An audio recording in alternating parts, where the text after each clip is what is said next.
Shannon, Michael, very important considering we're headed into a holiday weekend and a lot of people want to enjoy that holiday. But I caution you, keep an eye on this one through the weekend.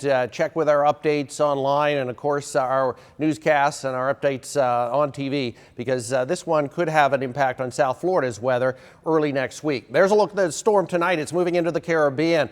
It took a big hit across Barbados, and the winds are kept at 85 miles an hour, although some impressive winds are showing up. Hurricane hunters just flew through it. They picked up some significant winds, also some satellite data indicating that the winds are still very strong. So at 5 p.m., winds at 85, moving west at an incredible 30 miles an hour. That is impressive for a hurricane moving in through the Caribbean. Their trade winds are just so strong and just continue to push this toward the west-northwest, well, west at this point. And the general direction will take it just to the south coast of Haiti and then eventually the south coast of Cuba. That is Monday, 2 a.m., so just after midnight on Sunday. Then it crosses land and works its way in toward the eastern Gulf of Mexico and weakens that land interaction, and also some wind shear that is expected to take hold as we head in toward Sunday and Monday. So that should help weaken it just a little bit too. And there's the look at the Tuesday and Wednesday positions. The model guidance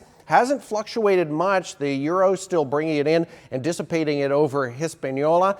Most of the other models taking it into the eastern Gulf of Mexico. And the probability now of tropical storm force winds, it continues to increase. Those are winds at 40 miles an hour stronger. And the most likely time period here would be as we get in toward Monday night and Tuesday. And it's steered by this high pressure system. So here's the timeline. The weekend overall will be sunny with scattered storms, what we've been dealing with lately. Monday partly sunny. It'll be turning breezy, almost get really gusty winds by late in the day. Monday night, some of the outer bands start to work in, and we could see tropical storm conditions by sunrise on Tuesday. More on this and the complete weekend forecast coming up. And, you know, one of the tricks, one of the challenges of dealing with this hurricane is the intensity forecast. Yesterday, it looked like it was going to be a minimal tropical storm as it worked across the Caribbean. Now we have an 85-mile-an-hour hurricane. What are the issues with doing the intensity forecast? Kate Wenzel took a look today.